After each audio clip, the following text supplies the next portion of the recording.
What if the coolest helicopter of the 1980s wasn't just a machine, but a mystery? Airwolf wasn't your average TV show.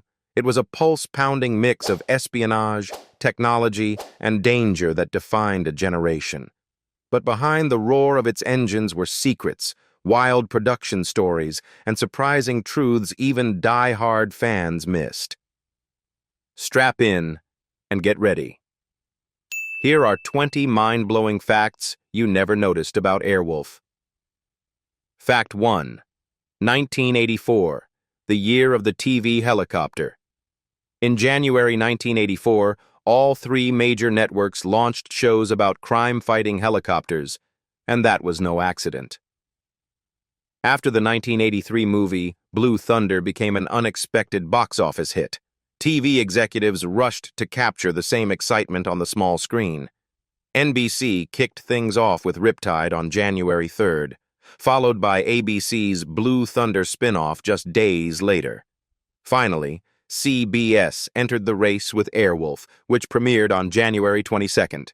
It may have been the last to lift off, but Airwolf soared higher than the rest, lasting longer, earning a loyal fan base, and securing its place as one of the most iconic action series of the 80s. Fact 2. Ernest Borgnine, the ageless action hero. At nearly 70 years old, Ernest Borgnine showed no signs of slowing down during his three-season run on Airwolf. As Dom Santini, he drove, ran, and even dodged bullets, proving that age was no obstacle when it came to action. The Oscar winner from Marty, 1955, brought heart, humor, and toughness to every scene. And his passion for acting never faded. Borgnine kept working into his 90s, earning an Emmy nomination for ER in 2009 before passing away in 2012 at the age of 95. Fact 3. From Magnum PY to Airwolf. Believe it or not, Airwolf has its origins in another hit series, Magnum PI. Nearly a year before Airwolf took flight, creator Don Bellisario co-wrote a Magnum P1 episode titled Two Birds of a Feather, centered on a Vietnam vet-turned-helicopter pilot, played by William Lucking. The episode was intended as a backdoor pilot for a new show, but CBS ultimately passed. Then came the success of Blue Thunder, which reignited interest in high-flying action. Bellisario dusted off his old idea, gave it a new edge, and Airwolf was born. Fun fact, several actors, including Ernest Borgnine and Jean Bruce Scott, appeared in both series, tying the two TV worlds together. Fact 4. From dark espionage to family adventure. Airwolf started out with gritty, Cold War-inspired storylines full of espionage and intrigue.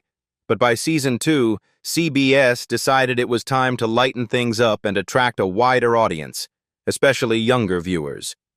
The network pushed for simpler, more action-packed plots and a friendlier tone. Creator Don Bellisario wasn't thrilled with the change, but it paid off. Ratings climbed, and Airwolf gained a whole new generation of fans just as CBS had planned. Fact 5. A change in command. Even with Airwolf's success, creator Don Bellisario decided to step away before Season 3. He was frustrated by CBS's push to soften the show's darker, more complex tone. Bernard Kowalski, who had previously worked on the Blue Thunder TV series, took over as executive producer. As for Bellisario, he moved on to create more television classics, including the sci-fi favorite Quantum Leap. Fact 6. Enter Caitlin O'Shaughnessy. CBS also wanted to bring in a strong female lead, and that's when Jean Bruce Scott joined the cast as Caitlin O'Shaughnessy at the start of Season 2. Her confident, down-to-earth character brought new energy and balance to the team, perfectly fitting the network's goal of making Airwolf more relatable and appealing to a broader audience. Fact 7. On-set tragedy. On January 18, 1985, Airwolf was hit by tragedy when Reed Rondell, the 22-year-old stunt double for John Michael Vincent, died in a helicopter crash during filming. The helicopter malfunctioned and went down in Pico Canyon, north of Los Angeles. Stunt pilot Scott Maher survived, but the loss left the entire cast and crew devastated. The episode they had been working on was later dedicated to Rondell's memory. Fact 8. The theme took on a new sound. Airwolf originally featured an orchestral theme, but by early season 2, it evolved into a bold, synth-driven score that perfectly embodied the high-tech energy of the 80s. The music became iconic, so much so that in 2014, a 42-track, 146-minute soundtrack titled Airwolf Extended Themes was released. It was the result of years of work by devoted fan Mark Cairns, who digitally remastered the original recordings and later teamed up with composer Sylvester LeVay to produce the official album. Fact 9. Airwolf got a twin. In Season 3, Airwolf met its match, a rival helicopter called Red Wolf. Introduced in the episode Airwolf 2, it was originally built to replace the original chopper, but ended up being stolen by its rogue pilot. The biggest visual difference? Red Wolf sported a striking red underbelly, making it instantly stand out from the sleek gray look of Airwolf. Fact 10. Tragedy strikes again. After the series ended, the real Airwolf helicopter was sold to a German company and converted into an air ambulance. But in 1992, tragedy struck when it crashed during an emergency flight, killing all 3 people on board. It was a heartbreaking end for the iconic aircraft that had once been a soaring symbol of 1980s television. Fact 11. The prop department's secret touches. Airwolf might have looked like a futuristic superweapon, but most of that magic came from clever filmmaking. Through creative editing, smart camera angles, and a heavily modified Bell 222 helicopter, Hollywood managed to turn an ordinary aircraft into one of the most unforgettable flying machines of the future. To make Airwolf look like a cutting-edge combat machine, the prop team added all kinds of attachments and design details to the helicopter. Beneath the flashy exterior, with its supposed supersonic speed, stealth mode, and high-tech weapons, it was actually just a standard helicopter cleverly disguised by Hollywood magic. Fact 12. A small continuity error. In the pilot episode, there's a tiny detail that sharp-eyed fans still catch. When Archangel and Gabrielle visit Hawk at his cabin, Archangel is wearing a sling and says it's been 3 months since the Airwolf theft, but Gabrielle insists Moffat stole it only 5 weeks ago. It's a small mix-up, but one that dedicated viewers continue to point out decades later. Fact 13. The failed reboot. Unlike most shows that get rebooted years later, Airwolf tried to reinvent itself while it was still fresh. After CBS canceled the series at the end of Season 3, a new production team brought it back for a 4th season on another network, but with a smaller budget and a completely new cast. This version centered on Hawk's long-lost brother, St. John Hawk, played by Barry Van Dyke, along with new faces like Dom's niece Joe Santini and Air Force Major Mike Rivers. Unfortunately, it never quite recaptured the magic of the original and was canceled after just 24 episodes. Fact 14. John Michael Vincent's hidden talent. Co-star Ernest Borgnine once revealed that John Michael Vincent had a remarkable gift. He could read a script just once and be ready to film without any rehearsal.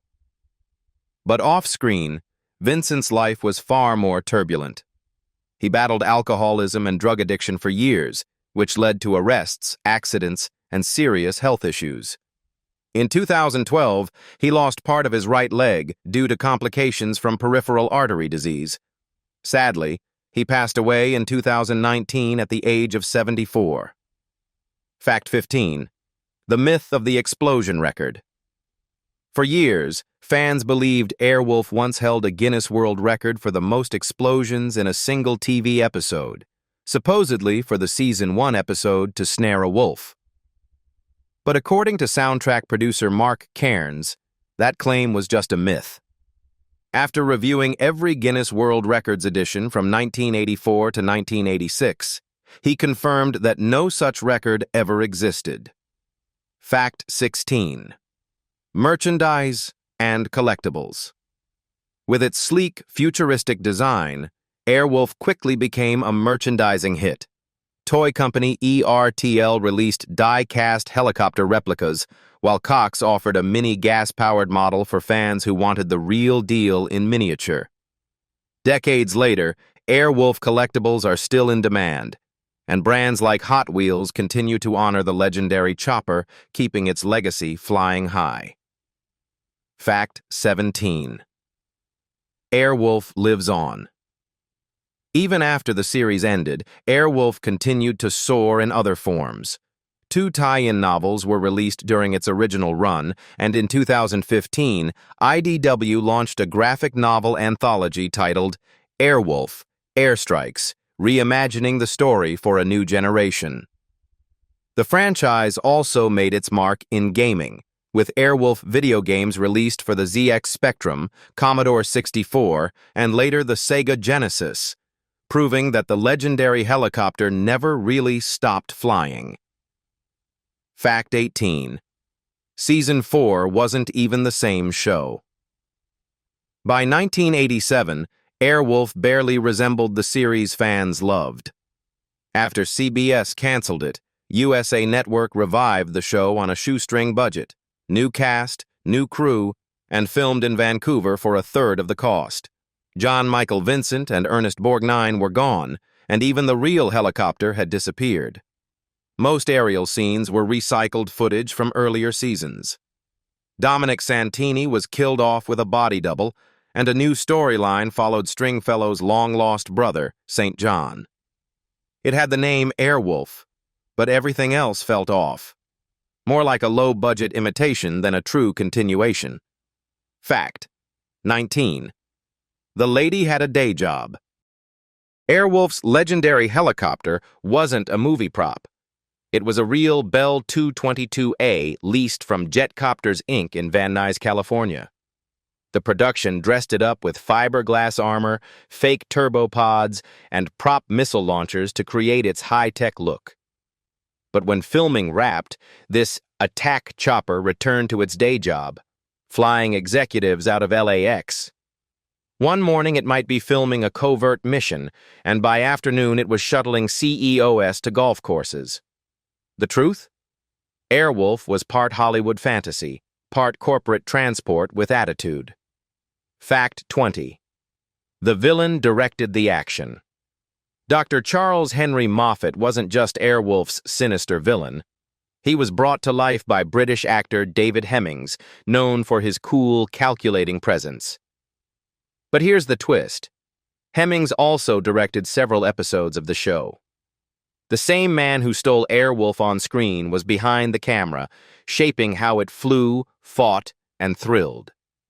His directing style matched his performance, precise, tense, and dangerous. When the villain runs the set, every scene feels locked in his sights. And there you have it. Now you know a few more secrets behind Airwolf and its lasting legacy. If you enjoyed this video, don't forget to like, subscribe, and share it with other fans. Thanks for watching. See you in the next one.